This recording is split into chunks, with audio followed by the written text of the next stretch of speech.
This is not a story about a perfect lady or a perfect duke.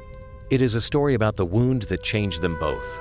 Before the grand ballrooms, before the scandal that shook London, before the most powerful duke in England fell to his knees, there was a moment that shattered a woman's life, and a silence that destroyed his. She was the eldest sister, the forgotten one, the spinster they pushed aside while her sisters married lords and stepped into glittering futures. No one knew the truth. No one cared to ask. But she carried a secret, a sacrifice so devastating that it cost her reputation, her place in society, and the love she was never meant to admit. And he, the duke feared by every man and desired by every woman, was the one she saved and the one who let her fall. Tonight, their fates collide again. Tonight, the forgotten woman walks back into the world that broke her, and the duke who once abandoned her will realize the cost of his silence. Some love stories begin with a kiss. This one begins with a ruin, and what follows will change both their lives forever. Welcome to Her Sisters Wed Lords, but England's most powerful duke, Knelt for the Eldest Spinster. The story of the woman they underestimated and the man who will spend everything to earn her forgiveness. Before the story begins, subscribe, like, and share to support more powerful love stories. Chapter 1. The Wound. Rain had a way of remembering things. It remembered footsteps, whispered confessions, and sins committed behind closed doors. It remembered the night Eleanor Ashford's life was split cleanly into two parts, the woman she had been and the woman society decided she would become. It was 3 years ago, on an evening so dark it seemed the sky itself wished to hide the truth. Eleanor, eldest of the Ashford sisters, had always been the quiet one, the thoughtful one, the one whose beauty was not dazzling but haunting, like a portrait one only understood after a second lingering look. She never demanded attention. She never chased after glory. But she felt deeply, purely, and with a loyalty that bordered on dangerous. And it was that loyalty that ruined her. The memory came back to her in fragments. A closed study door, candlelight spilling beneath the crack, raised voices, one belonging to Adrian Pierce, Duke of Blackthorn, the man she loved in the quiet corners of her heart. The other, a man she did not know. She had only been passing by. But fate had its own designs. If this reaches the papers, the unknown man threatened, you'll lose everything. Your title, your influence, your family name will rot. Eleanor had stopped breathing. Adrian's voice, usually so composed, trembled. What do you want? Money. Silence. And a guarantee your little indiscretion never resurfaces. Eleanor hadn't meant to listen, but what she heard next shattered something inside her. Adrian was pleading. Regency society admired him, feared him, bowed to him. But none imagined the Duke of Blackthorn untouchable, impenetrable, could be blackmailed. Eleanor did not know the specifics. She only knew that a secret threatened him, one that could destroy not just his reputation but his entire lineage. She could have walked away, should have walked away. Instead, she made the worst and most noble decision of her life. The next day, the blackmailer was found with a letter in her handwriting. The scandal was perfectly crafted. Eleanor Ashford, it claimed, had met the man privately for months. She had given him money. She had begged him to keep her secrets hidden. It was enough to divert suspicion from Adrian entirely. Enough to save him, and enough to condemn her. The man vanished the same night, with a bag full of money Eleanor could never explain and a promise never to return to England. Society believed everything. They always did. The eldest Ashford sister, they whispered, had been desperate, clinging, improper. Perhaps she had tried to seduce the man. Perhaps she had been rejected. Perhaps she had been foolish. Eleanor's stepmother, Lady Marianne, played the part of the wounded guardian impeccably. It is such a tragedy, she told every caller who visited Ashford House. But poor Eleanor, she has always been different, a touch too emotional, a touch too dreamy. One must pray for such girls. Her sisters, Clara and Juliet, beautiful, glittering, younger, said nothing at all. Silence was safer. Silence was advantageous. Suitors withdrew. Invitations stopped arriving. Her reputation collapsed, like a house built of sugar glass. But the worst betrayal was not society, not her stepmother, not the false rumors. It was Adrian. He never came, never asked, never sought the truth. He left London for months after the scandal broke, and when he returned, he did not visit her, did not write, did not send a single word of explanation or comfort. For Eleanor, that silence cracked something essential in her chest. She thought she had buried the pain, thought she had accepted her fate as the family spinster, tucked away while Clara married a baron and Juliet a viscount. But some wounds don't close, they wait. Years passed. She spent her days teaching music to children whose families did not ask questions. Nights she spent reading in the attic room she had been relegated to, far from the laughter of her sisters, who were now members of London's glittering elite. Her life became quiet, small, invisible, until the letter came. Delivered not by post, but by a liveried footman wearing the colors of Ravenscar House. She stared at the seal, black wax stamped with a raven's wing. His crest. Her pulse fluttered painfully, unwelcome and uncontrollable. She broke the seal. Miss Ashford, your presence is requested at the opening ball of the Ravenscar winter season. A. Pierce, Duke of Blackthorn. There was no explanation, no apology, no acknowledgement of the past. He was summoning her whom society had discarded, her whom he had allowed to be disgraced in his stead. Her hands shook as she refolded the letter. Eleanor had promised herself she would never be in the same room as him again. But there was a different promise burning hotter, deeper. She would not hide any longer. Not in attics, not in rumors, not in the shadow of what she had been made to sacrifice. If the Duke wished to see her, then he would see all of her. Not the quiet girl who had once loved him, not the naive woman who had ruined herself to save him, but the woman she had forged out of silence, shame, and survival. Lady Marianne tried to forbid her from going. "You will embarrass us," her stepmother hissed. "I forbid you to set foot in Ravenscar House." Eleanor lifted her gaze with a steadiness she did not know she possessed. "You no longer have that right." It was the first rebellion of her life, and it felt like inhaling air after years underwater. That night, she prepared to re-enter society, a society that believed her ruined, pitiable, scandal-stained. She wore a gown the color of moonlight, simple but dignified. Her hair was coiled with precision, no longer the soft braids of a girl seeking approval. Her eyes, once warm and hopeful, now held a depth carved by betrayal. When she stepped into the carriage, she did not tremble. She burned. As the horses carried her toward Ravenscar House, rain misted the windows, a soft echo of the night that had rewritten her fate. But this time, the rain did not mourn. It waited. Because tonight, Eleanor Ashford was not returning as the girl who had been silenced. She was returning as the woman who would finally speak, and the man who once let her shatter would face her, one way or another. The carriage turned the final corner, and Ravenscar House rose like a dark cathedral of secrets. Eleanor inhaled once, her voice trembling with restrained fire. Let him see what he lost. The carriage stopped, the door opened, and society's forgotten spinster stepped into the light. Chapter Cox's Return. Collision. The music hit her first. Ravenscar's grand ballroom glowed beneath 1,000 candles, suspended in crystal chandeliers, their flames trembling like nervous hearts. Violins soared through the air, light and desperate, as if the musicians knew something momentous was about to unfold. But it wasn't the music or the glittering crowd that made Eleanor's breath catch.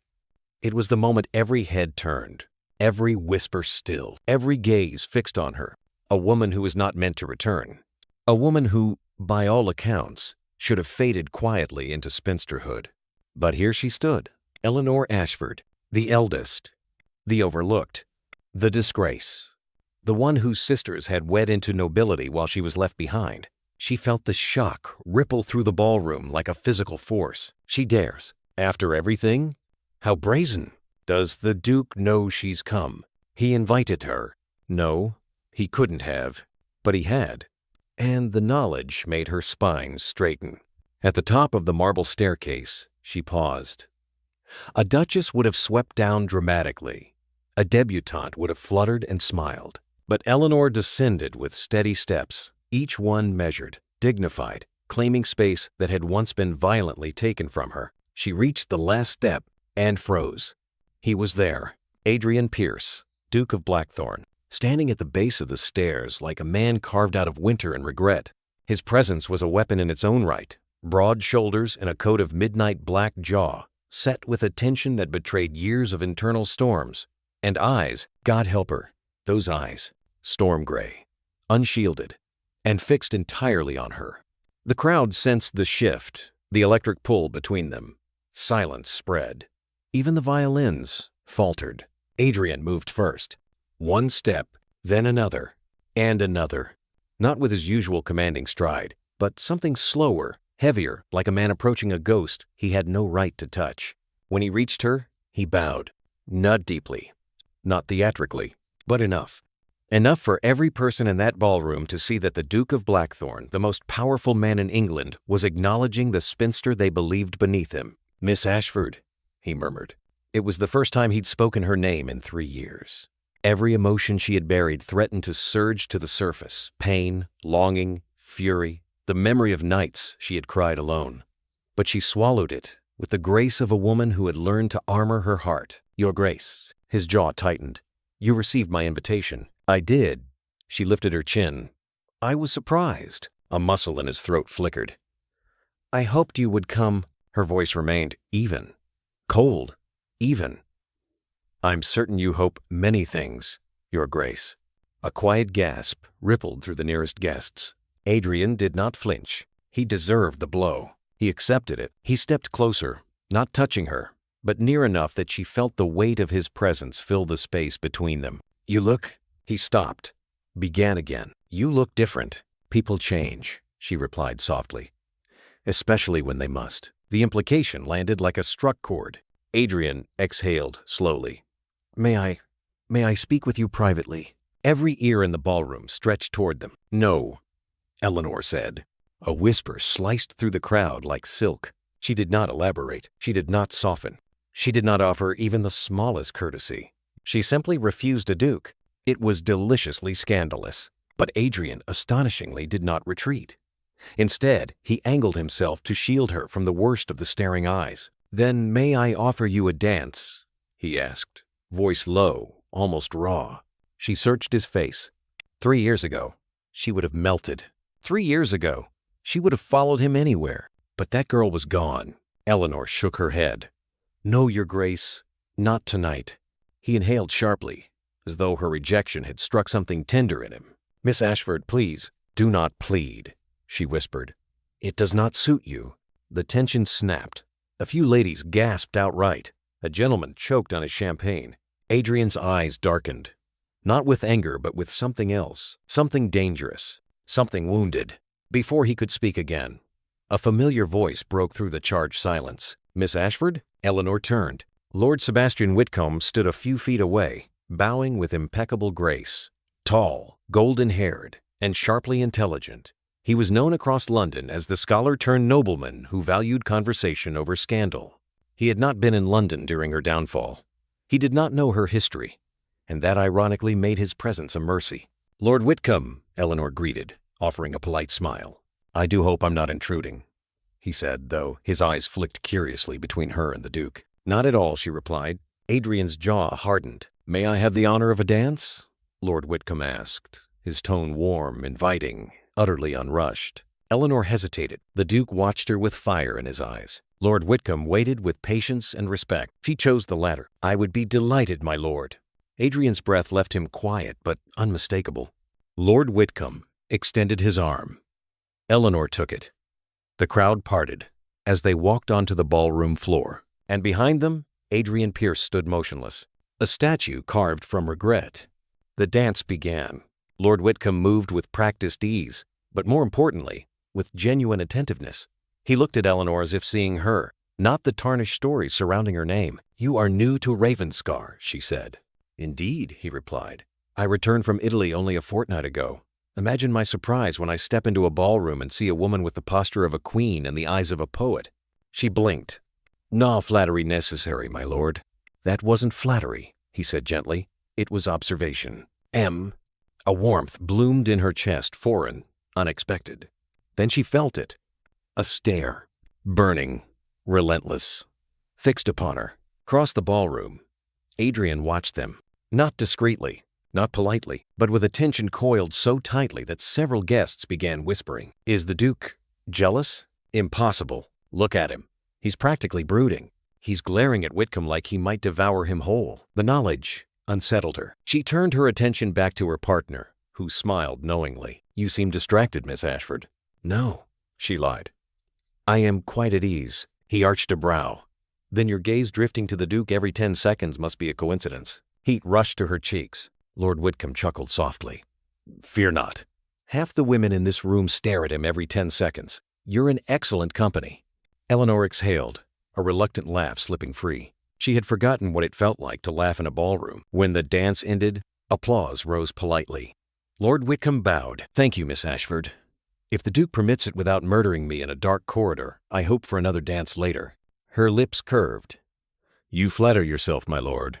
"On the contrary," he replied, "it is you who flatter me by existing in the same room." Before she could respond, another presence appeared behind her, silent, overwhelming heat radiating like a forest fire before a storm. "Adrian."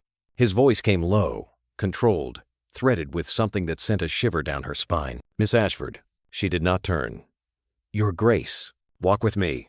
It was not a request. But Eleanor Ashford was no longer a woman who obeyed commands. She faced him, her expression cool. "I told you once already, I do not wish to speak privately." His gaze stormed. "Then speak here." The entire ballroom listened. Eleanor inhaled, steadying her voice. "There is nothing to speak about. The past is dead." His eyes hardened. "Not for me." A tremor passed through her anger, or something far more dangerous. Lord Whitcomb stepped subtly closer, a silent line of support. "Your Grace," he said lightly. "Miss Ashford has only just returned to society. Surely she deserves a moment to breathe before you devour her." Adrian's gaze snapped to him. "This matter does not concern you, Whitcomb." "Oh?" Lord Whitcomb smiled pleasantly.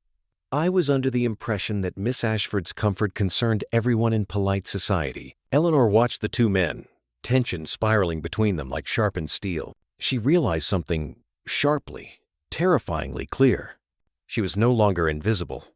She was no longer voiceless. And the Duke who once let her shatter was no longer the man she remembered. He was worse. He was a man who had spent 3 years haunted. "Miss Ashford," Adrian said again, voice stripped bare. "Please." The ballroom held its breath. Eleanor held hers. And for the first time since the night that ruined her life, she let him see her anger. "We will speak," she whispered. "But not tonight." Adrian closed his eyes. Just once. Just briefly, as if steadying himself against a blow. But when he opened them, they burned with something unmistakable. He would not lose her again, no matter what society thought, no matter who stood beside her, no matter how long it took. The past had returned, and so had Eleanor Ashford. Chapter 3. The Duke's Secret Regret. Ravenscar House was built to intimidate vaulted ceilings, stone walls, ancestral portraits that judged every passing soul. But no portrait judged Adrian Pierce, Duke of Blackthorn, as harshly as he judged himself. Hours after Eleanor left the ballroom on the arm of Lord Whitcomb, Adrian stood alone in his private study. Door locked, curtains drawn, fire left to burn low and restless. He had always been a controlled man, composed, measured, unshakable. But Eleanor's return had knocked the axis of his world off center. He removed his gloves with trembling fingers. Trembling he, the man who had stared down Parliament, foreign courts, and men who wished him dead. Yet one look at her had undone him. He sank into the leather chair behind his desk and pressed his palms over his face, not with elegance, but with raw, unmasked torment. "She hates me." Saying it aloud did nothing to ease the tightening in his chest. He deserved her hatred. God, he deserved worse. But what she did not know, what he had prayed she never discovered, was how completely he had failed her. On the wall behind him hung paintings of every Duke of Blackthorn before him, men of strength, men of honor, men who had never faltered. He stared at them now and felt the crushing truth. He was not the man Eleanor needed him to be. Not then, perhaps not even now. He rose abruptly and crossed the room to a hidden cabinet carved into the bookshelf. He pressed a latch on the underside. The panel clicked open. Inside lay the evidence of 3 years of torment. He removed the first item, a stack of letters bound with twine, all addressed to her, Miss Eleanor Ashford, Ashford House, attic quarters. Not a single one had been sent. His throat constricted as he opened the top letter. The handwriting was tense, uneven, written on the night he learned of the scandal that destroyed her. Eleanor, I did not know. I did not see. I do not understand. but I cannot believe a word they say. Tell me where you are. Tell me what happened. Please. Adrian. He had written it half mad, desperate, horrified. But by morning, he learned her family had barred all callers, that Lady Marianne claimed Eleanor was too fragile to see anyone. And he, fool, coward, had believed it. He had left London to protect her, to give her space, to avoid adding to her humiliation. He left, thinking it was what she needed. He did not realize he had abandoned her. When he returned months later, she was already gone from society, buried alive, while her sisters ascended into glittering marriages. He wrote again, then again, dozens of letters, pleas, apologies, explanations, confessions, none delivered. For fear of worsening her reputation, he feared that his presence would only destroy her further. He feared that the scandal would reignite. He feared selfishly that if she rejected him outright, he would not survive it. Adrian closed his eyes. Cowardice had many faces, and he had worn all of them. He placed the stack of unsent letters aside and took out the next item in the cabinet, a small wooden box. Inside lay a ribbon, silver gray, frayed at the edges. Her ribbon! He had found it the night of the scandal, dropped on the floor near the corridor where the blackmailer had confronted him. He had kept it, praying it would bring him closer to understanding what had happened. It brought him nothing except quiet agony. He ran a thumb across the fabric now, feeling the ghost of the girl she had been and the woman she had become. She looked so different tonight. Sharper, stronger, untouchable. Yet when she had refused his dance, he had seen something flicker beneath her calm. Pain. A pain he put there. Adrian swallowed hard. His voice cracked in the empty room. I'm sorry, Eleanor. But the walls did not forgive him. He reached back into the cabinet and removed another bundle of newspaper clippings. Every mention of her name over the last 3 years. Announcements of her sisters' marriages. Gossip columns hinting at the eldest Miss Ashford's unfortunate temperament. He kept them all. He read them obsessively, trying to piece together what he did not see, what he did not know, what he failed to ask. A knock sounded at the study door. Adrian stiffened. He rarely permitted anyone into this room. He especially did not want interruptions tonight. Your Grace? Came a hesitant voice. It was Huxley, his butler, loyal, elderly, one of the few people Adrian trusted. What is it? Adrian rasped. A caller has arrived. At this hour? Yes, Your Grace. Lady Marianne Ashford. Adrian's blood ran cold. No, not her. Send her away, he growled. Your Grace. She insists the matter is urgent. Concerning Miss Eleanor. Adrian's heartbeat faltered. He closed the cabinet, masking its contents, and strode to the door. When he opened it, Lady Marianne stood waiting, elegant as ever, wearing false concern like a perfume. Your Grace, she said, offering a curtsy that bordered on mockery. I fear I bring unfortunate news. His voice dropped into a dangerous, icy calm. Speak. She pressed a gloved hand to her chest. Miss Eleanor has left the ball under distressing circumstances. Adrian froze. What happened? Lady Marianne lowered her eyes theatrically. I advised her not to come, Your Grace. You must understand she is delicate. Her mind, her emotions. Something inside, Adrian snapped. Do not lie to me, he hissed. Lady Marianne blinked, startled. Your Grace? You have spent years controlling her, silencing her, keeping her away from society and from me. She recovered quickly, lips curving into a sweet, poisonous smile. I only ever protected her. The poor girl never coped well with disappointment. Disappointment? Adrian repeated slowly, the word burning in his throat. She was destroyed, and you stood by and allowed it. Lady Marianne tilted her head. Destroyed? Is that what she told you? Rage flared bright and cold in his chest. She told me nothing, he said sharply, because I was not given the chance. Lady Marianne's eyes glittered. You must understand, Your Grace. Eleanor has always been dramatic, sensitive, prone to embellishing events. Adrian stepped forward. She stepped back. Leave, he said softly. Your Grace? Leave my house. The force of it shook the hallway. Huxley flinched. Lady Marianne paled. Very well, she muttered. But do not say I didn't warn you. Eleanor is not the girl you remember. Adrian's jaw clenched. She is better. Lady Marianne left with fury snapping behind her heels. When the door slammed shut, Adrian turned back toward his study and froze. On his desk, lay the invitation he had sent Eleanor. He picked it up, fingers tightening. He had invited her tonight because he could no longer endure the distance. Because the guilt had consumed him. Because every night for 3 years, he had imagined her face, replaying the moment he lost her. He had told himself it was too late.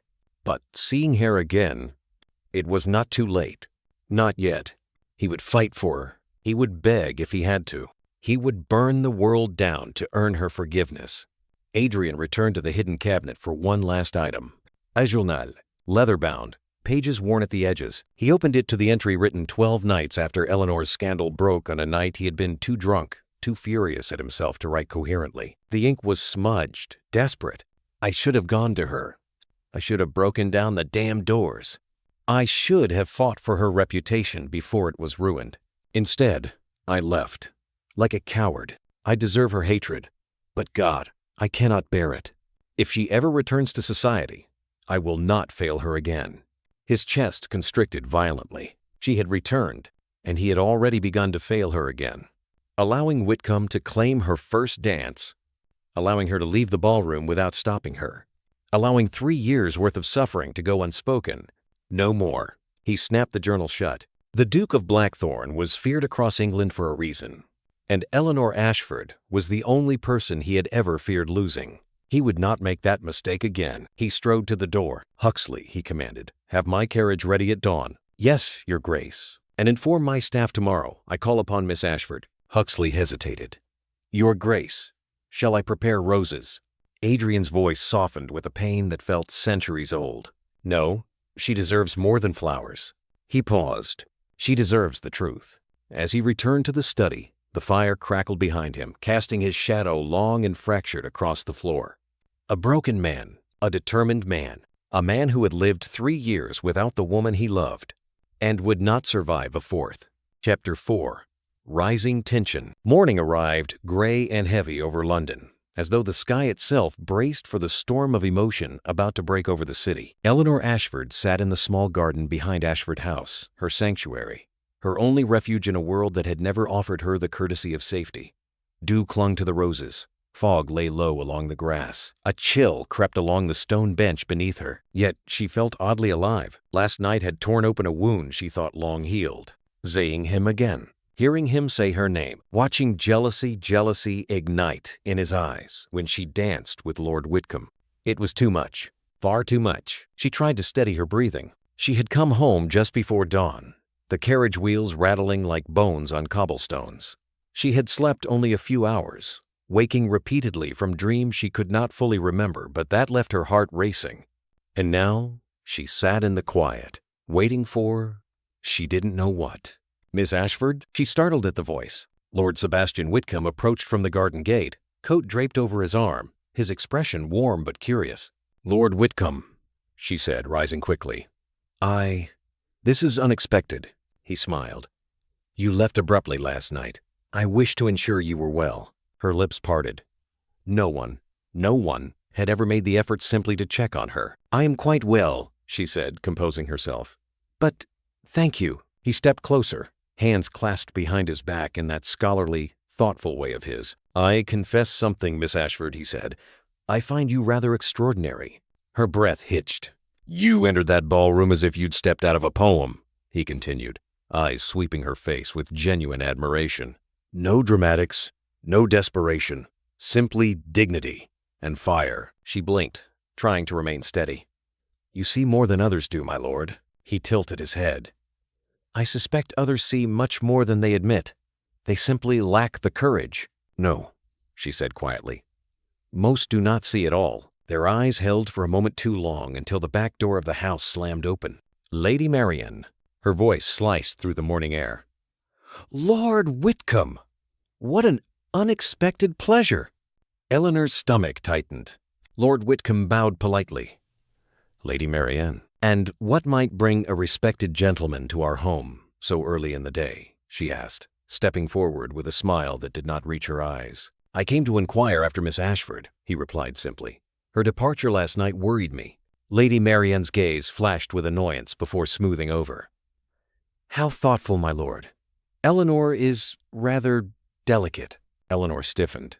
Whitcomb saw it and stepped subtly closer. a silent shield. "With respect, Lady Marianne," he said evenly, "Miss Ashford did not strike me as delicate, nor fragile. I found her quite formidable." Eleanor nearly laughed, nearly. Lady Marianne's smile thinned. "Well, people perceive what they choose. And I," Whitcomb answered softly, "choose to perceive the truth."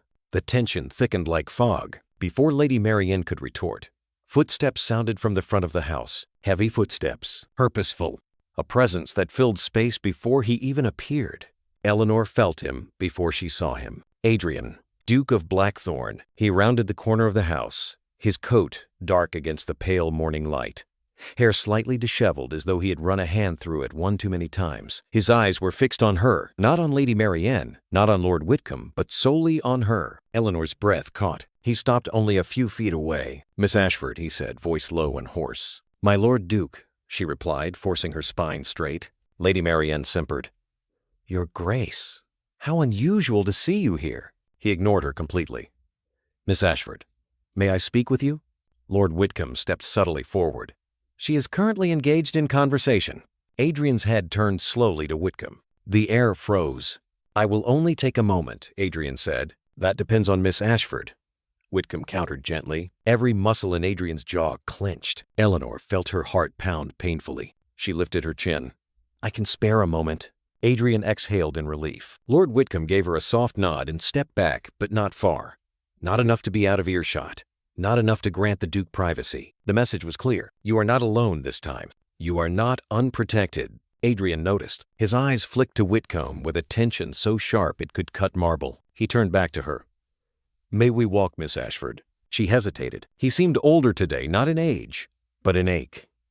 His eyes held exhaustion, fear, something almost desperate. "Yes," she said finally. They walked a few paces down the path, just far enough to have a semblance of privacy. The garden walls held their breath. Adrian spoke first. "I owe you an explanation." She lifted her eyes to his. "You owe me nothing." He flinched. Actually flinched. It pierced her more deeply than she wanted. "I owe you everything," he said quietly. Eleanor's throat tightened. He continued, voice raw. 3 years ago, I was a coward." She inhaled sharply. "I should have come to you. I should have demanded the truth. I should have fought for you." His voice cracked. "Instead, I disappeared and left you to face the world alone." Emotion surged inside her, painful and sharp. She kept her voice calm. "Why?" Adrian swallowed, gaze tormented. "Because I believed your family when they said you did not wish to see me." Her eyes widened. "My family? Your stepmother said you were fragile, that my presence would only shame you further, that it was my name that had brought scandal onto yours." Eleanor's chest burned, fury rising like flame. "She lied." "Yes," he whispered. "I know that now." She stared at him, trying to steady the shaking inside her. "And you simply left? Just left?" His breath came ragged. "I left because I was terrified the rumors were true that I had ruined you. I left because I thought giving you space was the only way to protect you. I left because I—" His voice faded, trembling. "I did not know how to face you." Silence crushed between them. "You loved your reputation more than me," she said softly. It wasn't meant to be a dagger, but it struck like one. Adrian's eyes closed, anguish twisting his features. "No," he breathed. "I loved you more than I knew how to bear." The world stilled. Eleanor's pulse stumbled, but she stepped back from him. "And what does that matter now?" she whispered. He opened his eyes, storm gray, wrecked. "It matters because I am here now. It is 3 years too late." His chest rose sharply. "Let me make amends." "No." The sharp finality of the word made his shoulders tense. "No?"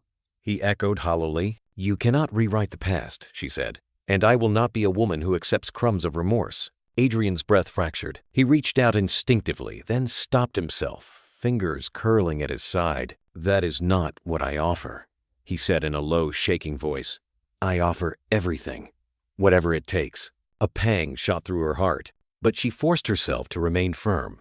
"Your Grace," she said steadily, "what you offer now is desperation, not devotion." Pain rippled across his face. Before he could reply, footsteps approached. Lord Whitcomb. He bowed politely. "Forgive the interruption. Miss Ashford, your stepmother requires your presence." Lady Marianne stood at the far end of the garden, arms crossed, expression sour and suspicious. Adrian straightened, face tightening. "We have not finished."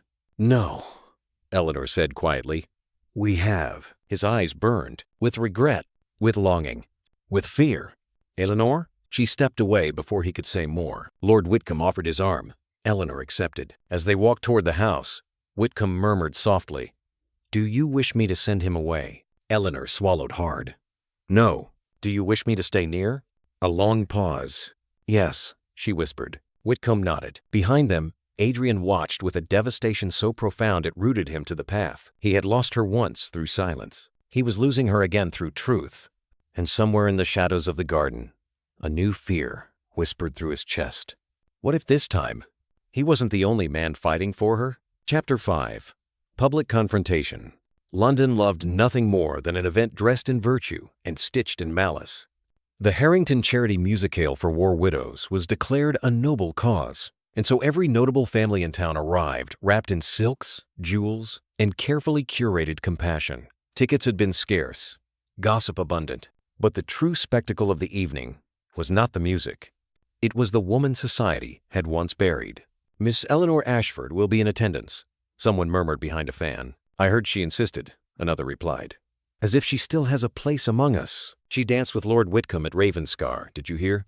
Perhaps she means to ensnare him as she once tried with the Duke." A ripple of sharp-edged laughter. Eleanor heard all of it. She did not flinch. Her gown tonight was a soft shade of woodland green, modest yet elegant, the color drawing out the quiet intensity of her eyes. Her hair was pinned in a simple chignon, refusing the more ostentatious style she might once have been pushed into. "Remember," Lady Marianne murmured at her side, voice dripping with false sweetness, "we are here to restore what little dignity you can still salvage. Do try not to embarrass us." Eleanor answered without looking at her. "You brought me here to watch me fail. Do not pretend otherwise." Her stepmother's smile froze. "You always were ungrateful." Eleanor moved away before she said something that could not be unsaid. The drawing room glittered with candlelight. Rows of chairs awaited the guests once the performances began. For now, people lingered in conversational clusters, exchanging pleasantries like weapons. "Miss Ashford." She turned. Lord Whitcomb stood near a pillar, his eyes lighting as he saw her. She felt something ease inside her chest. "My lord," she greeted. He bowed. "You look entirely capable of incinerating this room with a glance." A startled laugh slipped out of her. "Is that a compliment or a warning?" "A lament," he replied softly, "for every man here who cannot see it." Her chest tightened. "Shall we sit together?" he asked. "I am told there will be a violin solo that might almost rival your presence." "You overestimate me and the violinist both," she said. But she accepted his offered arm. They moved toward the rows of chairs. As they sat, a ripple passed through the room. Eleanor didn't have to look to know why. He had arrived. Adrian, the Duke of Blackthorn, moved through the crowd like a storm in tailor-made black. Men bowed, women fluttered, fans snapped open like startled birds. Yet his gaze barely flicked to either side. He was searching for her. Their eyes met across the room. For a moment, the noise of the musicale vanished. Only the sound of her own pulse remained. He inclined his head just barely. She did not move. Whitcomb followed her gaze, then sighed softly. "Ah," he murmured. "The weather darkens." "Do not," she whispered, "make me laugh at him. I am not that cruel." "Who says humor is cruelty?" he replied. "Sometimes it is survival." Adrian began to move in their direction. Whitcomb's expression tightened, but he remained where he was. "Stay," Eleanor said quietly. He glanced at her, surprised. Her eyes were clear. "If he wishes to speak, he may do so in the presence of someone who respects me." Something flickered in Whitcomb's face, admiration, perhaps, or sorrow. But he nodded. Adrian reached them, slowing only when he saw how close they Saturday. "Too close," his eyes seemed to say. "Much too close." "Miss Ashford," he greeted, bowing. "Your Grace?" she replied. "Lord Whitcomb," Adrian added, each syllable layered in civility and barely contained hostility. "Your Grace," Whitcomb answered, perfectly pleasant. The surrounding guests, sensing potential drama, began to gravitate nearer. Fans trembled, voices dropped, The atmosphere thickened. Before Adrian could speak further, Lady Harrington clapped her hands delicately. My lords, ladies, please take your seats. We begin with a reading of original verse, followed by a performance on the pianoforte. People shuffled into their chairs. Adrian remained standing a moment too long, as if deciding whether to sit near them or retreat. In the end, he took a seat at the end of their row, close enough to hear every breath, far enough that propriety could not accuse him. The first performance began. Eleanor heard none of it. She felt Adrian's presence like a second heartbeat, steady, tormented, unrelenting. She felt the warmth of Whitcomb beside her, calm and steady, an anchor. She was acutely aware that she sat between two worlds, the man who had broken her and the man who might keep her from breaking again. Halfway through the program, Lady Harrington rose once more. And now, she announced, we have a special addition to our evening. And Eleanor frowned. This had not been on the printed program. A simple recitation, Lady Harrington continued, based on a letter that was once discovered and, sadly, much misunderstood. Tonight, it is offered anonymously, as a reminder that even the most flawed among us may seek redemption. Whispers flickered like candlelight. A letter. Eleanor felt a chill checker her arms. A young lady stepped onto the small dais at the front of the room, holding a sheet of paper. Her eyes scanned the guests and, for the briefest of moments, flicked toward Eleanor with something like pity. Who arranged this? Eleanor whispered. Whitcomb's jaw tightened. Do you know of such a letter? She could not answer, because she did. The letter she had written to the blackmailer the night she saved Adrian. A letter never meant to be read aloud anywhere. Her heart hammered. This is not possible. The young lady began to read. The words were like knives dipped in ice. Sir, I beg of you, whatever you possess, whatever you threaten, direct it toward me and not toward him. I will pay any price demanded. I will endure any shame. Let the world believe what it must of my name. If it means his is spared. A murmur swept the room. Eleanor's vision blurred for a moment. Her hands went cold. Whitcomb's head snapped toward her. Eleanor? Adrian had gone perfectly still, the young lady continued, voice soft but clear. You may tell them I was foolish, desperate, improper. I will not deny it. I am foolish enough to love a man whose ruin would destroy more than just himself. I am desperate enough to trade my future for his. Every eye in the room turned toward Eleanor. They did not need to be told. They knew. This was her handwriting, her desperation, his sacrifice. Lady Marianne stood near the back of the room, expression serene with calculated sorrow. Oh, poor Eleanor, she whispered loudly enough for those around her to hear. She was always so dramatic in her affections. The last line of the letter rang out like a bell. Let them condemn me. Let them call me unworthy. I will bear it all so long as he never knows. Silence. Then the room exploded. She admitted it. Loving some man so recklessly. Who was he? How? Indecent. Any shame?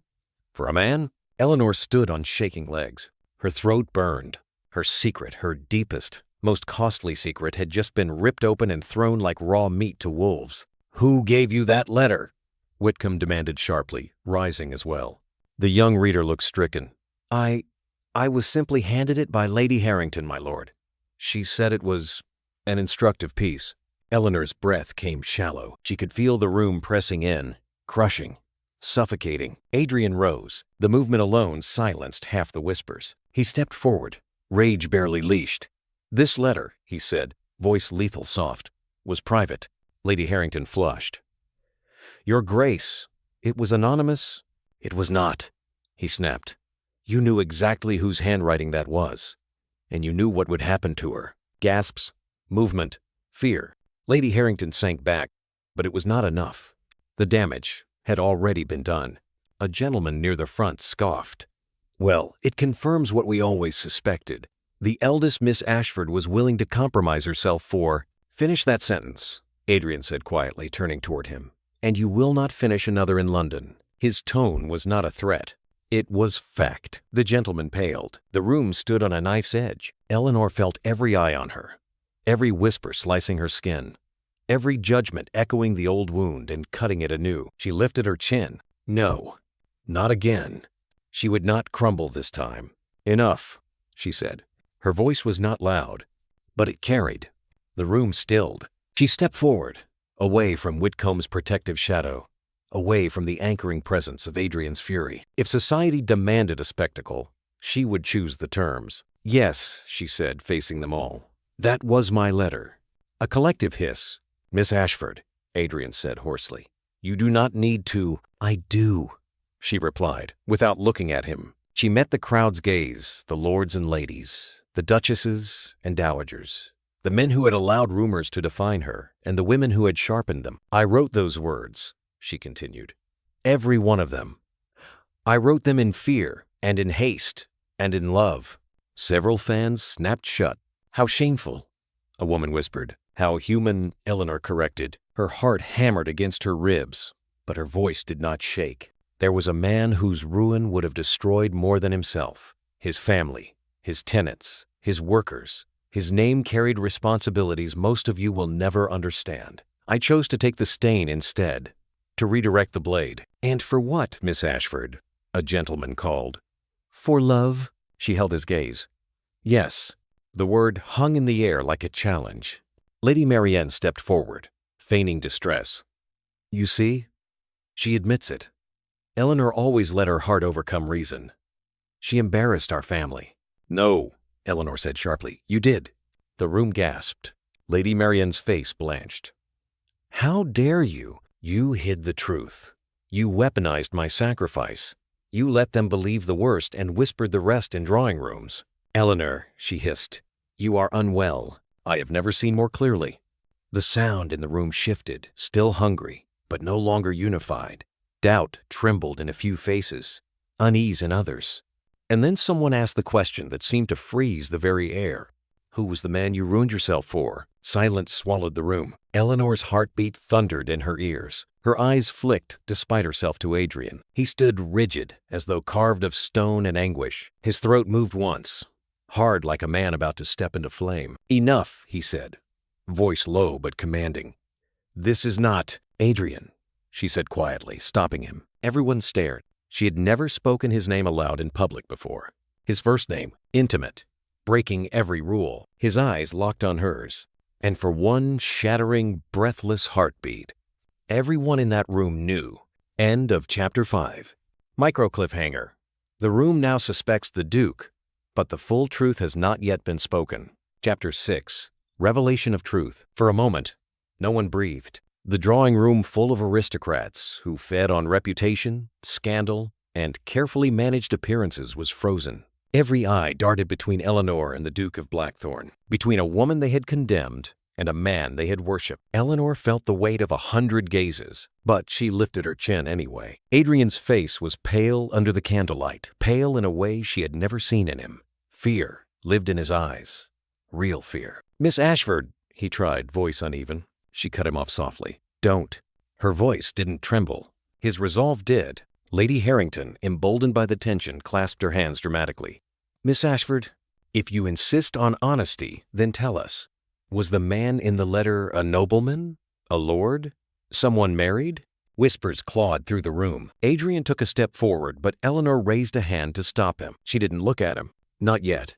This gathering," she said, "pretends to be charitable. But tonight it is feasted on cruelty." A few ladies looked away. Several gentlemen shifted uneasily. No one intervened. Eleanor inhaled slowly. "Very well. You want the truth?" The room leaned toward her. 3 years ago, she began, a man of high standing was threatened with a scandal that would have destroyed not just his name, but the livelihoods of hundreds who depended on him. His title was not just privilege, it was responsibility. A hum rippled. A few heads turned subtly toward Adrian. Eleanor continued. "The blackmailer was ruthless, greedy, willing to say anything to tear down that man. I overheard it. I should have walked away, but I didn't." Someone scoffed. "You interfered in a gentleman's affairs?" "No," she said. "I intervened in a matter that would have devastated dozens of innocent families, so I struck a deal." Her fingers curled into her palms. She did not hide the ache. "I took the blame," she said plainly. "I let the rumors fall on me. I let the shame attach to my name, not his."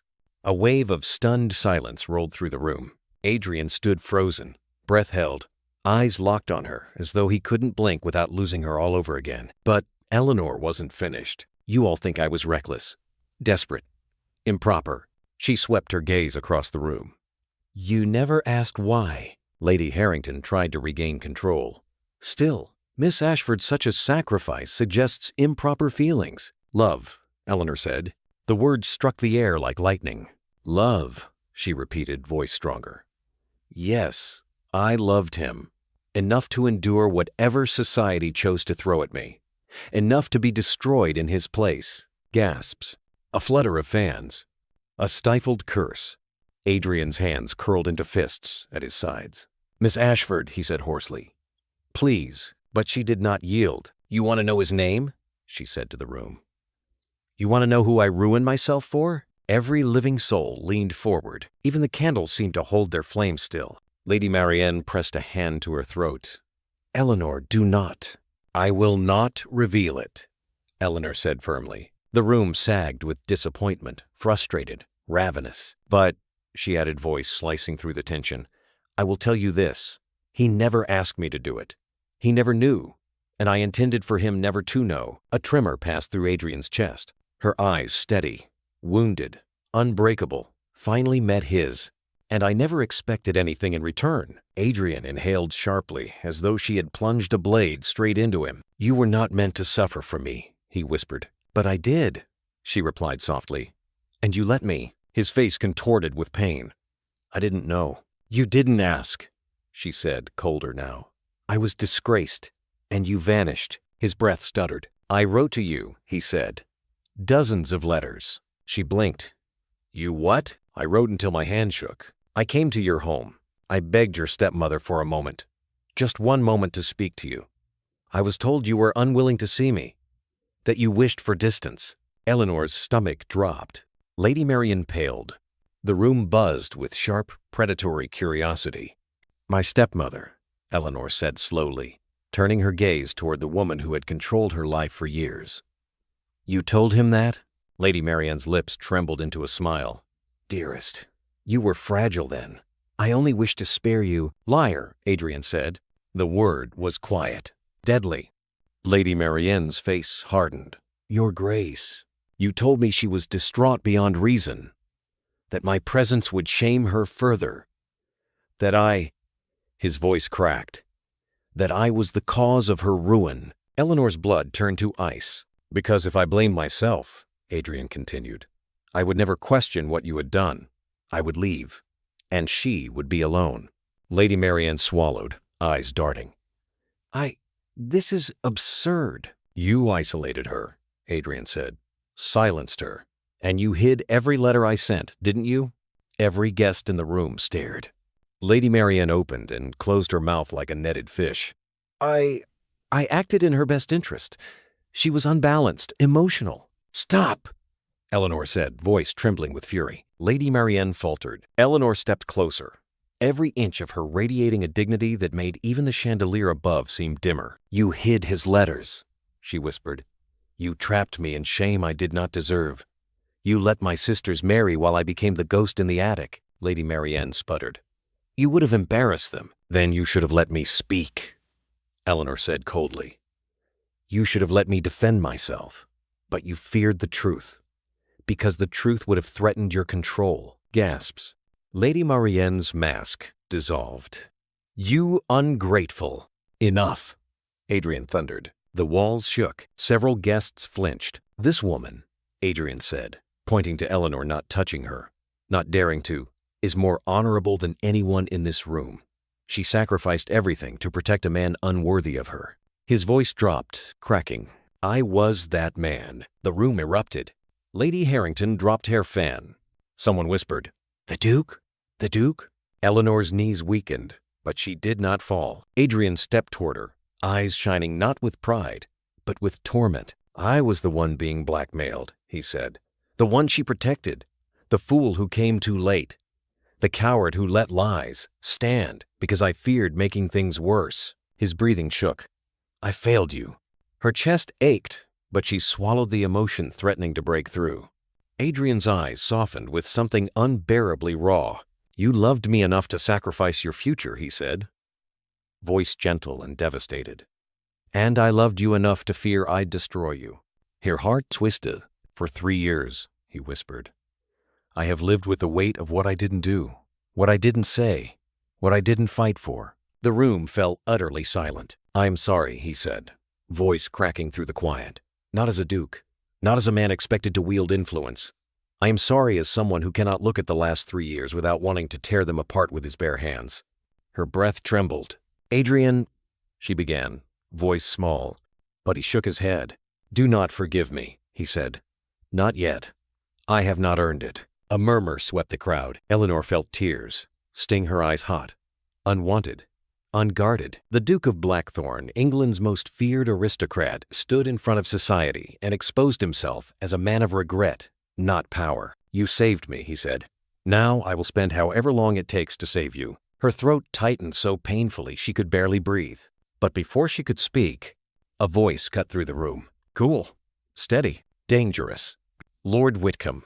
"Your Grace," he said, stepping forward. "With all respect, Miss Ashford does not require saving." He paused, eyes sharp.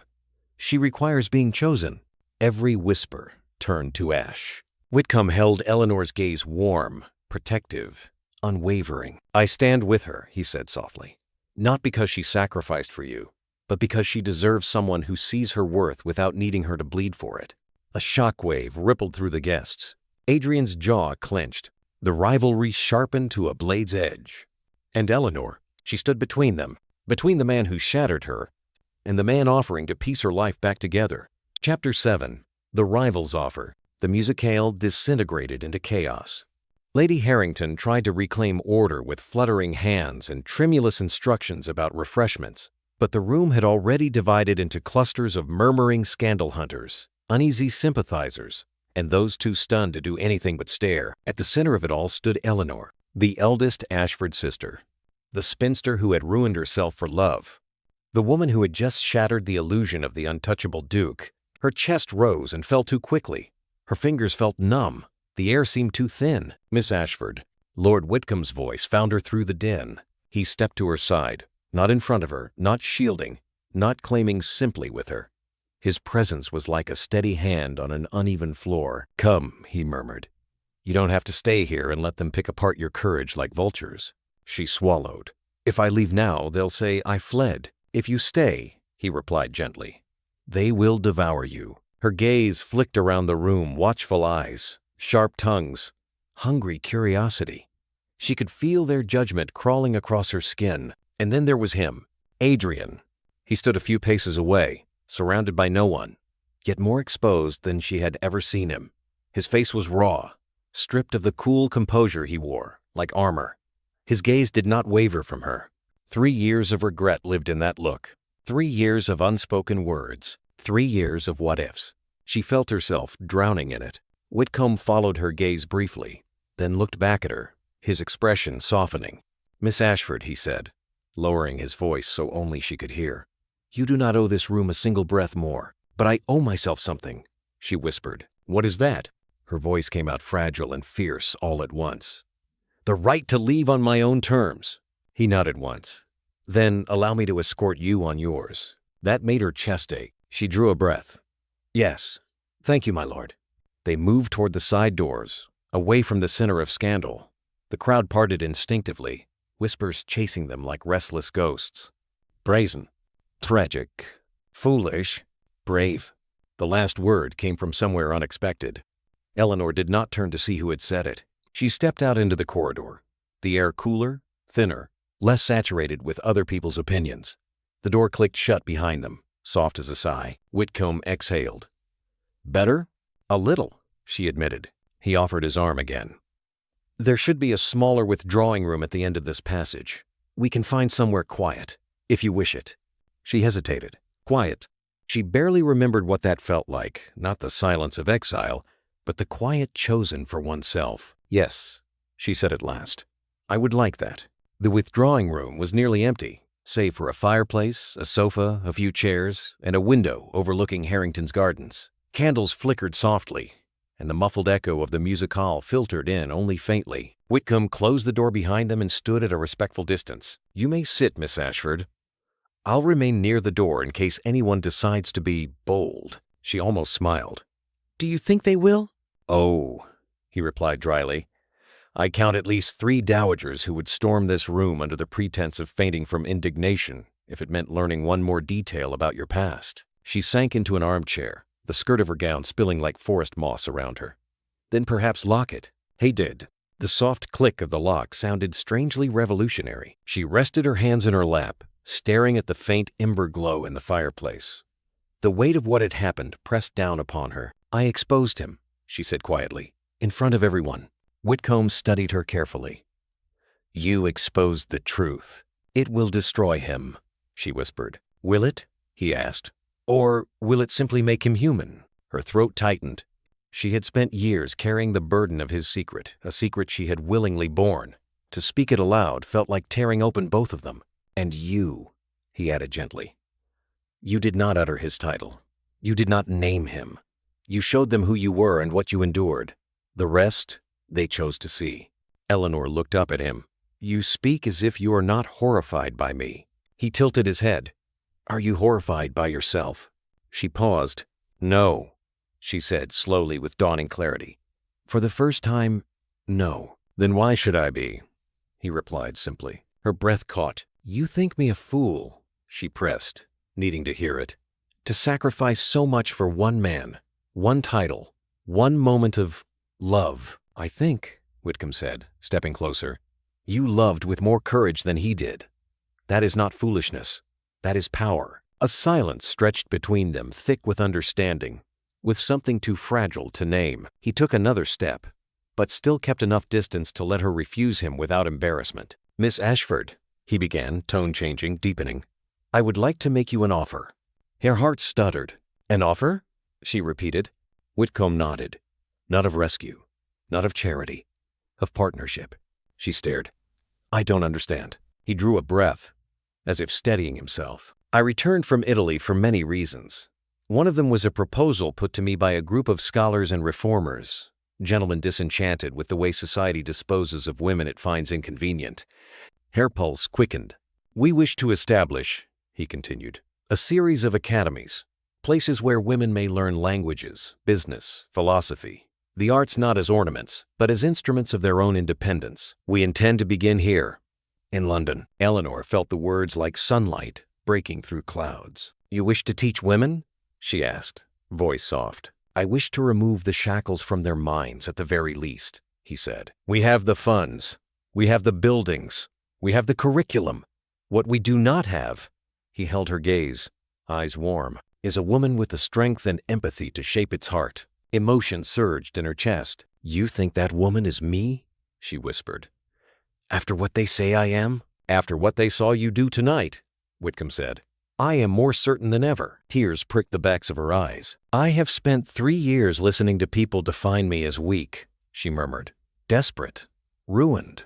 And now you stand here and offer me purpose, he finished. Her breath hitched. Control over your own narrative. Over your future, he went on.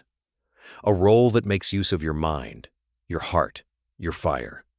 Not as someone's mistake, but as a leader. Her hands shook in her lap. As for the rest, he added softly, if you ever wished, if you ever desired companionship beyond work, his voice gentled, I would gladly stand at your side. As your colleague, as your friend, as something more, if you asked it. Not as your savior, as your equal. The room seemed to contract. Her heartbeat thundered in her ears. You hardly know me, she whispered. He smiled slightly. I know enough. I saw you walk into a ballroom that despised you and stand taller than anyone in it. I heard you confess to a love that cost you everything without flinching from the cost. I watched you call out cruelty in a room that feeds on it. That is enough for me to recognize a woman I would gladly follow into any storm. Her vision blurred. She blinked the tears away, but some fell anyway. I am not simple, she said. My heart is not finished breaking. I would be concerned if it were, he answered. I am not asking you for declarations. I am offering you a future that does not depend on the forgiveness of a man who once failed you. She flinched slightly. He noticed but did not press. Instead, he asked, quiet and sincere, do you want to spend the rest of your years waiting to know whether his regret will finally outweigh his fear? Or do you wish to build something that cannot be taken from you? Silence settled like dust. The question sank deep into her bones. For 3 years, her life had been defined by what was taken: reputation, opportunity, respect, love. What would it feel like to build, to shape something lasting with her own hands? To see girls forgotten, dismissed, underestimated walk into classrooms she created and leave with their heads high? Her chest ached with the possibility. What would my role be? She asked, voice trembling. Head of Curriculum and Patron Liaison, he replied promptly.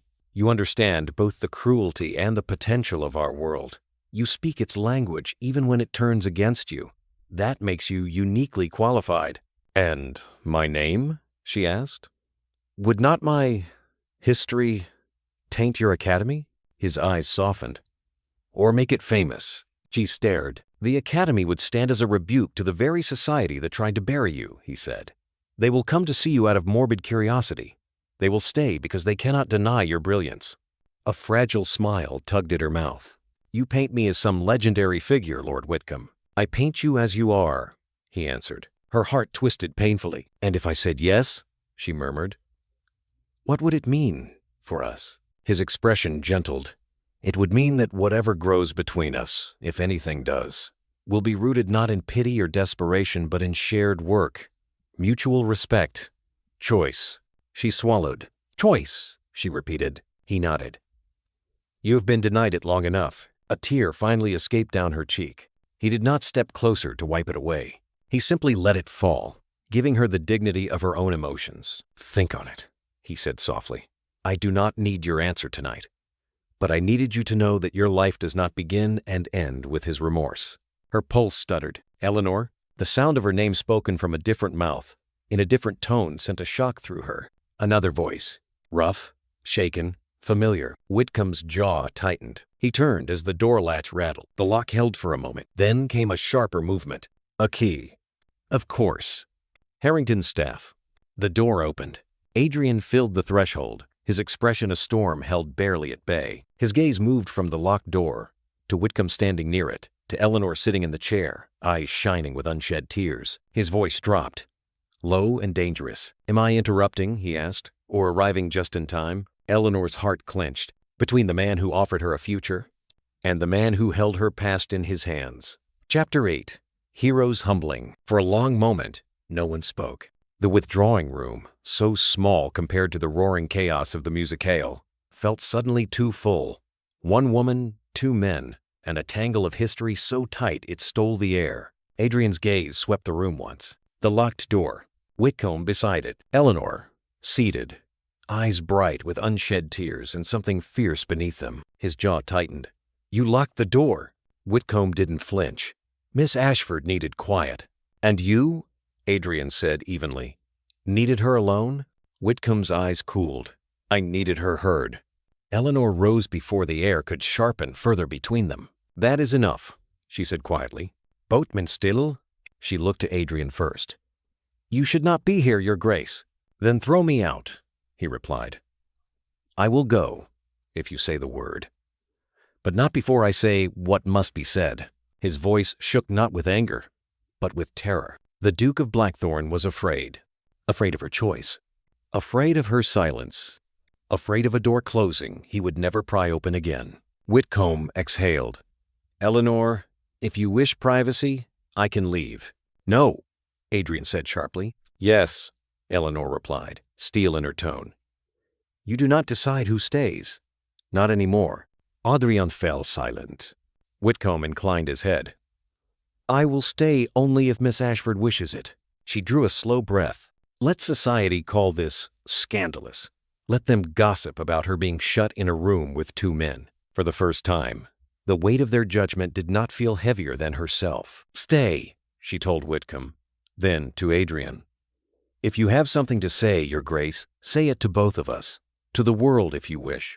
You said you were done hiding. A flicker of shame passed through Adrian's eyes. He stepped farther into the room, closing the door behind him but leaving it unlocked. When I said I would save you, he began, that was arrogance talking.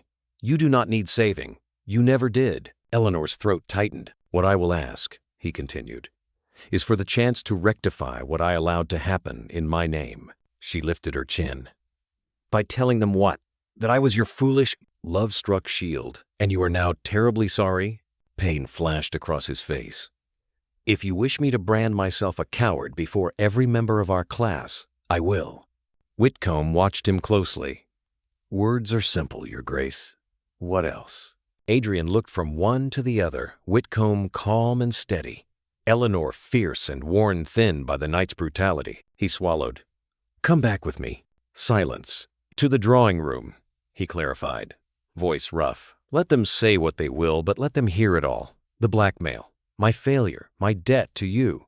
If there is dirt to be worn, let it fall on Blackthorn and not on you. Eleanor stared at him.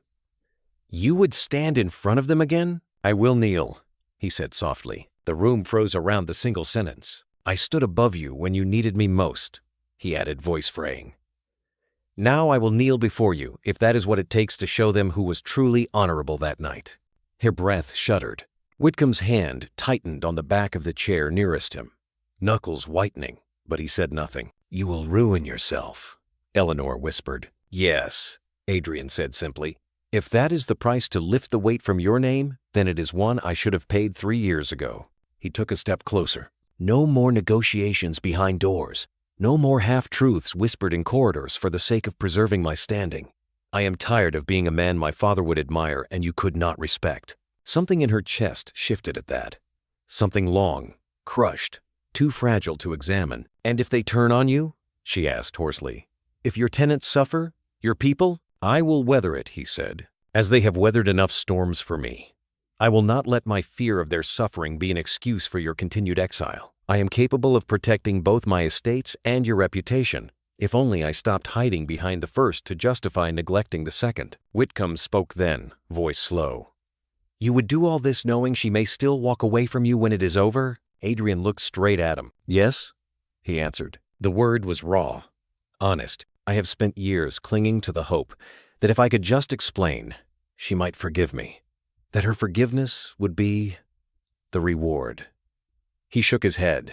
I see now that there is no reward. There is only my duty to truth, and to her, even if she chooses a future without me in it. Whitcomb's gaze softened, just slightly. Then, for the first time, Your Grace, I begin to believe you truly love her. Eleanor's heart hammered. She had waited, consciously or not, to see whether Adrian's remorse would collapse when faced with a rival, whether his regret was made of glass or iron. Tonight, it looked like iron being melted into something new. Eleanor, Adrian said quietly, and the sound of her name in his voice nearly undid her. I cannot change that. I failed you. But I can choose not to fail you again now. Let me stand beside you and tell them the whole of it. She swallowed. What if I do not wish to be beside you? She asked. His eyes flinched, but he didn't look away. Then I will stand alone, he replied, and speak your name with more honor than they have ever granted you. She closed her eyes for a heartbeat, feeling the tug of 2 lives, one shaped by purpose, one tied to a love that refused to die quietly. When she opened them, there was clarity there, if not comfort. Very well, she said, let them see. The drawing room had not recovered its earlier elegance. Faces were flushed with gossip and drink. Conversation shivered through the air, fragmented and poisonous. The musicians pretended to adjust instruments they would not be allowed to play again that night. When Eleanor stepped back into the room, flanked by Lord Whitcomb and the Duke of Blackthorn, every head turned. Lady Marian's complexion blanched, then reddened. Lady Harrington dabbed delicately at her temples, as if victim rather than orchestrator. A few young ladies gripped their fans so tightly the sticks creaked. Adrian moved to the center of the room. No one had invited him to speak. No one would dare stop him. My lords, my ladies. The murmur thinned. He stood tall, not with arrogance, but with deliberate vulnerability. His shoulders seemed almost too heavy with what he carried. Tonight, he said, you have all been offered a spectacle in the name of virtue. A private letter, twisted into entertainment. This woman held up as an example of recklessness and shame. His gaze swept across them, like judgment. You seized it with enthusiasm. A few shifted uncomfortably. Allow me, Adrian continued, voice calm but cutting, to correct the story, not for your comfort, but for the sake of the one person whose reputation has been used as fodder for your amusement. He turned slightly, enough to bring Eleanor into the edge of his line of sight without trapping her in it. 3 years ago, I was blackmailed. The details are not for you. Suffice to say, it concerned negotiations I entered into to protect my estates after my father's death. Choices that, while not criminal, would have been easily misrepresented to the ruin of my name and the livelihoods tied to it. A hum of understanding moved through a few of the shrewder guests. The man who attempted to extort me, Adrian went on, was interrupted by someone I did not see. I thought, at the time, that I had sent him away empty-handed. I did not realize he left with something far more valuable ammunition. He nodded once, toward Eleanor. The letter you heard tonight, he said, was not the plea of a hysterical girl. It was a shield forged by the only truly honorable person in that story. Miss Eleanor Ashford chose to let the scandal fall on her name to spare mine. Gasps, protests, disbelieving mutters. Adrian's voice rose. Quiet, butin de diable. I did not ask it of her. I did not deserve it. And when the consequences fell upon her head, I failed to act. That is on me, not her. Lady Harrington wrung her hands. Your Grace, surely you exaggerate. I do not, he cut in. If anyone here wishes to question my account, they are welcome to do so publicly. But understand, you will then be forcing me to reveal details of my own dealings that will implicate not just myself, but several of your husbands, fathers, and brothers who benefited from the same arrangements. The room froze.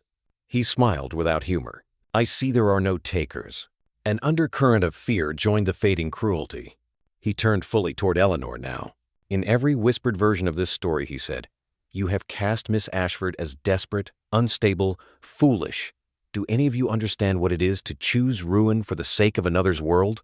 No one answered. Adrian let the silence stretch. I will not have her name spoken in this city again as anything but an emblem of undeserved sacrifice and uncommon courage. He finished. And if I hear otherwise, I will ensure those who persist in slandering her find their own secrets brought into a much brighter light. That, at last, they believed. Fear glimmered in the eyes of several who had been most animated earlier. And if anyone here, he added, voice lowering, doubts the respect I hold for Miss Ashford, allow me to demonstrate. He turned toward her fully. The world narrowed. Eleanor's heart stopped. Before she could breathe, before she could think, Adrian Pierce, Duke of Blackthorn, dropped to one knee. Not in a private garden. Not in the shadows of a terrace. In front of every person who'd ever watched her fall. The room imploded. Cries, gasps. Somewhere, a glass shattered on the floor. Adrian looked up at her, eyes unguarded. This is not a plea for an answer tonight, he said, voice ragged. I have no right to demand anything of you. This is not a spectacle. It is a correction. His words shook. You are not the woman who threw herself at me in desperation, he said. You are the woman I should have had the honor to court openly, to defend fiercely, to marry without fear. Her vision blurred. I kneel, he continued hoarsely, not to force your hand, but to show them, and you, that I place your dignity above my title, above their opinions, above whatever remains of the untarnished Duke of Blackthorn. He drew a breath that sounded like it hurt him. If there comes a day when you can look at me without remembering only the night I failed you, he said, know that my hand, my name, my life will remain yours for the asking. Until then, I will prove by deeds what my words cannot mend. His head bowed, Duke bowing to the eldest spinster. It was the image no one in that room would ever forget. Eleanor stood frozen. Every breath in the room burned into her skin. Someone whispered, awed and shaken, he knelt. A dower sniffed. For her? Another voice, younger, trembled. For the only woman in this room brave enough to love without calculation.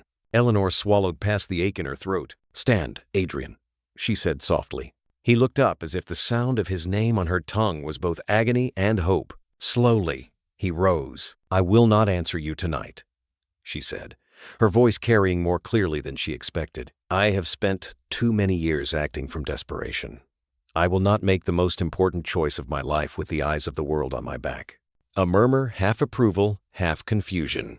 But know this, she continued, gaze sweeping the room. I will no longer be the woman your stories devour. If I share my future with any man, it will be on terms of equality and purpose, not as his shield, not as his ornament, and not as his regret. Her gaze flicked briefly to Whitcomb, then back to Adrian. I must decide who I am, she said, Before I decide who stands beside me." Adrian's jaw clenched, but he bowed his head.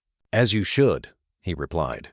She turned then, not to flee, but to leave on her own terms, as she'd promised herself. Whitcomb stepped into her path only long enough to speak softly, for her alone. "When you are ready," he murmured, "my offer stands, not as competition to his, but as a promise that whichever path you choose will begin with you." Her heart twisted painfully. 2 men, 2 futures. And for the first time in her life, the choice was hers. Chapter 9. Emotional Climax. Rain swept across London the next morning as if the heavens themselves sought to wash the slate clean. But Eleanor Ashford knew better. Nothing was washed clean. Not yet. Not until she chose what to become. The scandal of the Harrington Musicale had spread like wildfire, faster than gossip, deeper than truth. By dawn, newsboys cried sensational headlines along Bond Street. The Duke on one knee, the eldest spinster's sacrifice, the love story London never knew. Some stories called her tragic, others called her cunning, but for the first time, some called her brave. Eleanor watched the city from the upper window of Ashford House, fog drifting outside like restless thoughts. Her stepmother had not spoken to her since last night's confrontation. Not a word, not an insult, not a reprimand. Silence could be more lethal than cruelty. Her sisters had not called on her either. She felt utterly alone, and yet, for the first time in 3 years, she wasn't frightened by that. A knock sounded behind her. "Miss Ashford?" A footman peeked in timidly. "Lord Whitcomb has arrived." Her heart fluttered. She had known this was coming. "Please show him to the smaller sitting room," she said, smoothing her dress. "I will join him in a moment." The footman bowed and vanished. Eleanor looked at her reflection. Not the girl who fell, not the woman who hid. Someone in between, someone unfinished. She descended the staircase with measured steps, each one a quiet declaration. Whitcomb stood when she entered. "Miss Ashford." He bowed, warm and respectful. "I hope you rested." "Rest does not come easily these days," she admitted. He offered a sympathetic smile. "After last night, I doubt it would to anyone." She sat across from him.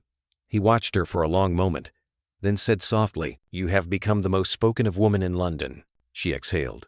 "Not a goal I ever aspired to." "Nor I for you," he replied. "But fame and infamy are often separated by nothing more than who tells the story first, and who finishes it," she added. Whitcomb's eyes brightened. "Indeed." A beat of silence passed. "You came to resume our conversation," she said. "Yes." He straightened. "But not to pressure you. I wish to ask whether you've thought on my proposal."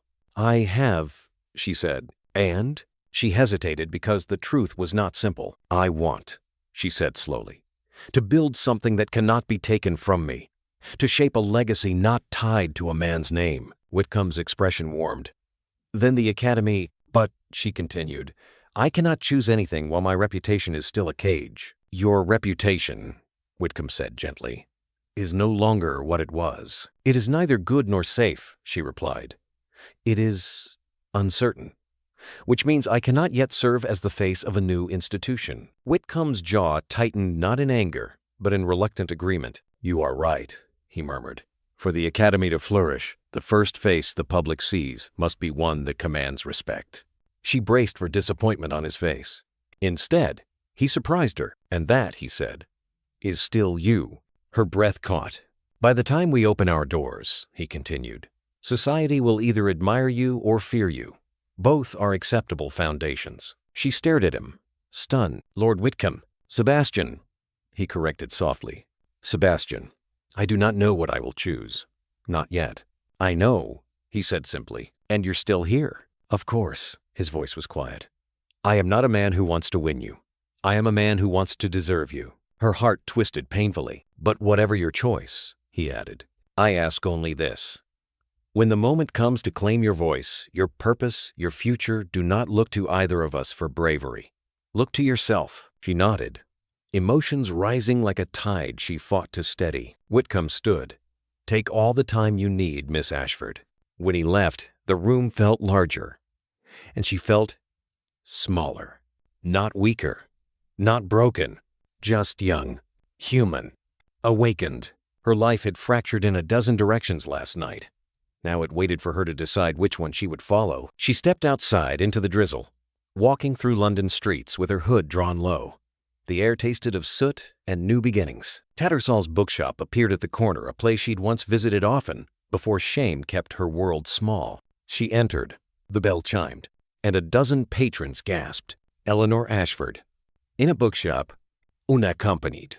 Ridiculous how scandalous simple freedom could be. She ignored their stares, moving to the shelves with soft fingers, running them over spines she had once loved. Wollstonecraft, Austen, Locke, Milton. Words she had memorized in her attic exile. Miss Ashford? The familiar voice struck her chest like a tremor. Adrian stood in the aisle, hair damp from the rain, coat dark, eyes fixed on her as if he'd searched every street in London to find this one moment. Her breath stilled. "How did you—" "I've come to understand," he said quietly, "that if I wish to find you, I must look in places where courage breathes." A flush touched her throat. "This is not courage," she said softly.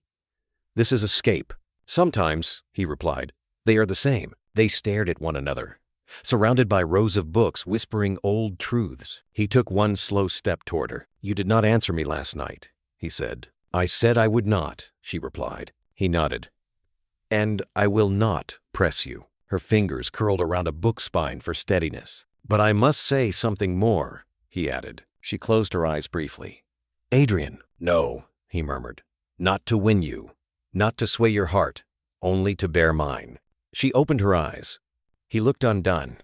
"I thought," he said, voice thick, "that if I showed them the truth, if I knelt before them, if I faced my own cowardice openly, I might finally stop hating myself." Her heart pinched. "It did not work," he whispered. Her lips parted in shock. "I woke today," he continued, "and felt none of the triumph others claimed on my behalf. Only the same fear I have carried since the night I let you walk into ruin alone." She swallowed hard. "Eleanor," he said, stepping close enough that she felt the heat of him, "I cannot erase what I did. I cannot return your years. I cannot restore what you lost."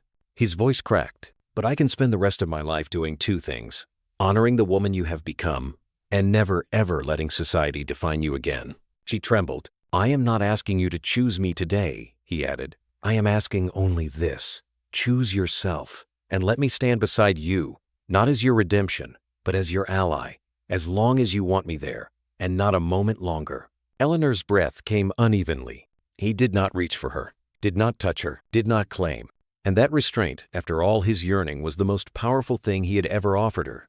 The book slipped from her fingers to the floor. He didn't move to pick it up. He only stood there, waiting for her to breathe. A clerk coughed nervously nearby. Eleanor looked around at the patrons watching, at the whispering shadows, at the London that once devoured her. Then something inside her aligned. She turned toward the center of the shop, where a small raised platform stood for readings. She walked to it. Without waiting for permission, she climbed the 2 steps and faced the room. "Excuse me," she said softly. The shop froze. "My name is Eleanor Ashford," she continued, voice trembling but clear. "And for years, I allowed the world to tell my story for me. A hush spread. I let them define me by scandal, by whispers, by lies, by silence." She swallowed, but no more. "Last night I remembered I once had a voice. Tonight, I choose to use it." She saw Adrian's chest rise sharply, pride and pain in equal measure. "I cannot control what is said about me," she continued, "but I can control what I become. And I intend to become someone worthy, not of a man, not of society, but of myself." A young girl in the corner, no more than 12, looked up at her with awe, and that was when Eleanor felt it. Purpose, not ambition, not vengeance. Purpose. That profound, indefinable sensation of stepping into one's own skin for the first time. "I will build something," she said, voice soft but resonant. "Something that lasts." The clerk blinked. "Miss Ashford, the shop? May I host a reading here next week?" she asked gently. "On women, on courage, on truth?" The clerk flushed. Well, yes, of course, miss." A murmur of excitement spread. A few women nodded. One clapped. Adrian pressed a shaking hand to his mouth. Eleanor stepped off the platform, still trembling, more alive than she had ever been. When she reached Adrian, he whispered, "You chose yourself." A single tear slipped down her cheek. Yes, she breathed. For the first time. And now? He asked. Voice barely audible. She exhaled. Now, she said. I choose what comes next. Chapter 3. Slow Burn Resolution. London did not sleep the night after Eleanor Ashford rewrote her story. Bookshop owners whispered her name with reverence. Young women murmured it with daring hope. Men spoke it with confusion, some with irritation, others with admiration. But inside Ashford House, Eleanor felt none of that stir. She felt only stillness, not the stillness of absence or exile, the stillness of becoming. For the first time, silence did not suffocate. It nourished. She spent the morning drafting ideas, scribbled notes on parchment, ideas for lectures, sketches for academies, outlines of skills she wished girls to learn. The more she wrote, the more her heart expanded into the space society had once crushed. Her stepmother watched her from the doorway like a ghost haunting a life she no longer controlled. Eleanor didn't look up. You intend to make a spectacle of yourself, Lady Marianne said, voice taut. No, Eleanor replied without pausing her ink. I intend to make a change, Lady Marianne bristled. No man will marry you once you step into public affairs. Eleanor smiled faintly. Then I shall step proudly. Her stepmother's lips thinned. Your sisters never caused this kind of trouble. My sisters were allowed a life, Eleanor murmured. I was given a prison and told it was protection. That ended the discussion. Lady Marianne left without another word, and Eleanor did not miss her. That afternoon, as promised, Whitcomb returned not with flowers or grand declarations, but with books, documents, architectural sketches, and a stack of financial ledgers for the academy idea. You may reject me, he said cheerfully as he set everything on the table, but you will not reject education reform. I refuse to be spurned by both the woman and the cause. Eleanor's laugh came without effort. You are relentless. I prefer persistent. Relentless is for suitors, not revolutionaries. She shook her head, still smiling. He opened the ledgers. Shall we begin shaping your future? Her heart fluttered in a way that wasn't romantic but was life-changing. They worked through the afternoon debating curriculum, discussing accessibility for poor families, imagining women in classrooms filled with possibility. Whitcomb watched her with quiet admiration when she became animated, gesturing as she spoke, fire alive behind her eyes. At one point he whispered, barely audible, You were made for this. She felt warmth bloom in her chest. At dusk, Whitcomb prepared to take his leave. Miss Ashford, he said, pausing at the door. May I ask you one question? She nodded. If there were no Duke, no society, no weight of the past, just you, would you choose this path? Eleanor met his gaze. I would. He bowed, something gentle and unspoken passing between them. Then whatever else you choose it as that woman. She watched him go, heart full, not with romance, but with gratitude, with respect. Whitcomb had given her the space to breathe. Adrian had given her the pain that forged her, but she would give herself the life she deserved, which made what happened next all the more piercing. A carriage stopped outside. She recognized it instantly. Black lacquer, silver trim, raven scar crest. Her breath stilled. Moments later, the butler appeared. Miss Ashford. His Grace requests an audience. If you are willing. Eleanor closed her notebook slowly. Show him to the garden. The evening air was cool, scented with roses and wet soil from the earlier rain. Fireflies dotted the hedges like small sparks. Eleanor stood beneath the arbor, fingers intertwined before her, heart steady but alert. Adrian arrived looking less like a duke and more like a man stripped of pretense coat, unbuttoned, hair slightly windswept, shadows of sleeplessness beneath his eyes. He stopped a few paces away. Thank you for seeing me. I asked no one to refuse you, she replied. That is not the same as wishing to see me. She did not deny it. He swallowed, then said, You spoke in the bookshop of choosing what comes next. Yes, and of choosing yourself. Yes. He stepped closer. The lantern light brushed across his face, revealing every fracture of regret. Whatever you choose, he said quietly. I will not stand in your way. She stiffened, not expecting the words, not prepared for the ache they created. I watched you speak last night, he continued. I watched the city shift around you, and I realized, perhaps for the first time, how small I made your world, how narrow, how dark. His voice thickened, and how badly I wish to help you widen it. Eleanor's throat tightened. Adrian, he raised a hand not to touch her, but to stop her. "Let me finish." She nodded. "I have spent 3 years fixated on the moment I failed you," he said. "And I thought the only redemption was love.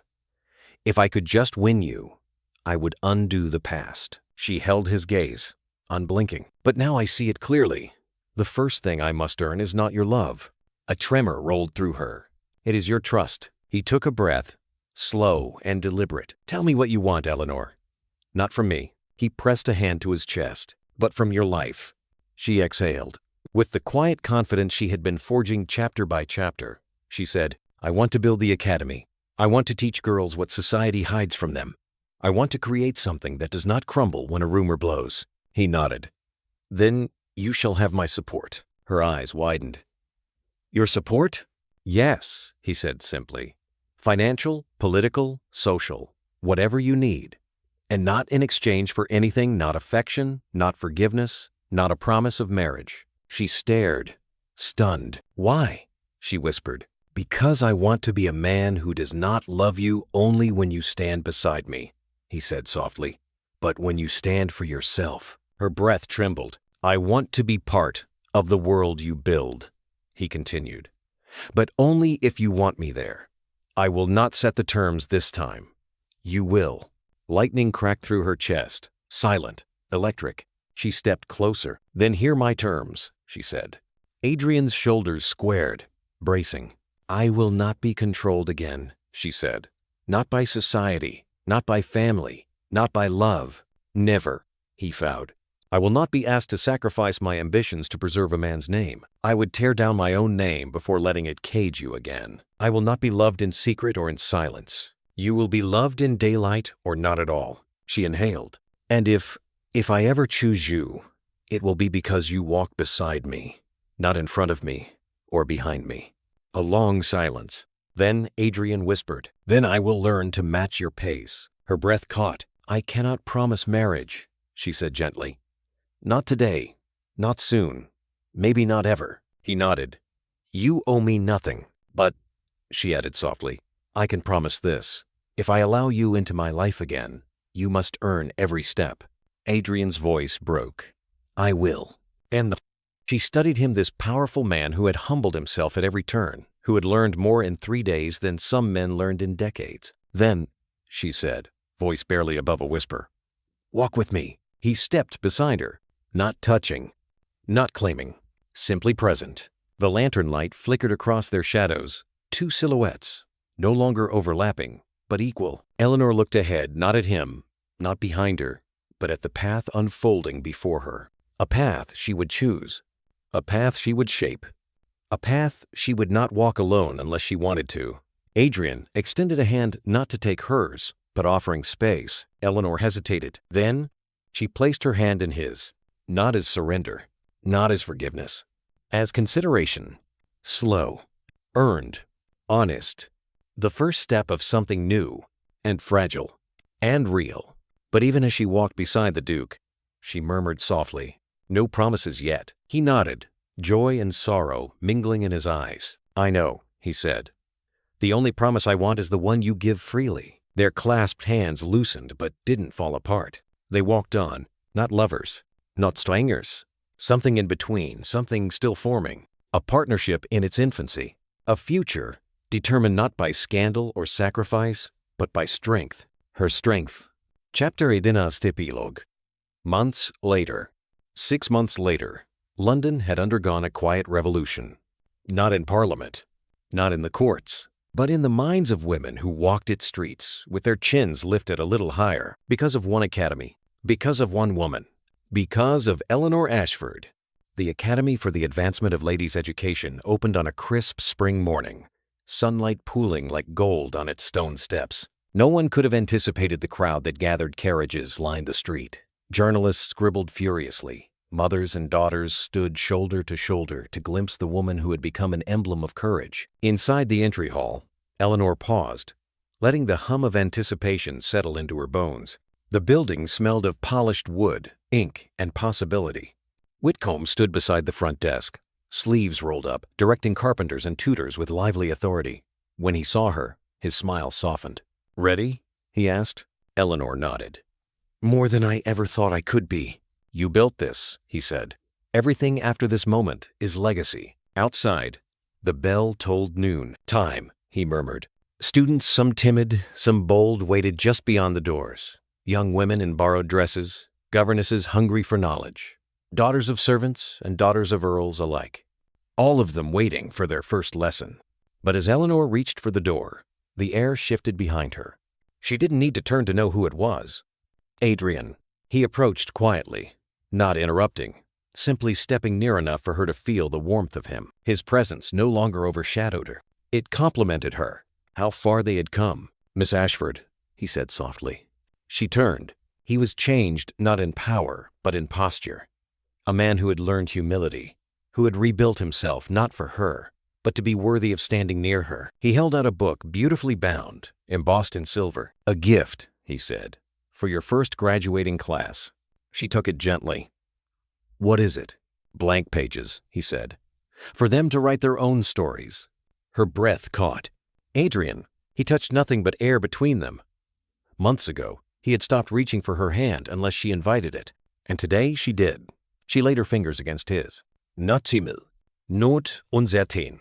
A quiet offering. A choice. He exhaled shakily, as if 6 months of restraint dissolved into that single touch. You have done everything you promised, she said, and more. I followed your lead, he replied. She smiled a soft, private thing. You walk beside me now. Properly. He swallowed. May I continue to? Eleanor held his gaze. 6 months ago, that question would have crushed her. It would have felt like surrender, loss of self. But now she owned herself, her purpose, her voice, her future. And because of that, she could choose freely. You may, she said, as long as we keep pace together. He bowed his head once, reverently. Always. She squeezed his hand gently before releasing it. There would be time for slow-burn love, for rebuilding trust, for a partnership founded on equality. There was no rush. Today belonged to her girls. Adrian stepped back as Whitcomb approached with a stack of enrollment forms. All set? Whitcomb asked, looking between them with a smile, neither jealous nor resigned, simply understanding. Eleanor nodded. Then she opened the academy doors. The sunlight caught her first, wrapping her in gold. The crowd hushed. 100 girls stared in awe at the woman who had survived scandal, defied society, rewritten her future, and now offered them the tools to rewrite theirs. Welcome, Eleanor said, her voice clear and warm. Today is the first day of your becoming. Whatever the world has told you before this moment, leave it at the door. Here, your potential sets the limits, not your name. Applause thundered. Students rushed inside, laughter echoing down the corridors, the sound of hope filling every corner. Whitcomb watched proudly, Adrian watched lovingly, and Eleanor watched the future walk through her doors. Later, when the final student had been shown to her desk and the sunlight had dimmed to a softer glow, Eleanor stood alone in the main hall. Adrian approached quietly. You did it, he murmured. No, she corrected gently. We did. His eyes softened. She reached into her pocket and pulled out a folded parchment. What is this? He asked. Something I've been drafting, she said. For months. She placed it in his hand. He unfolded it.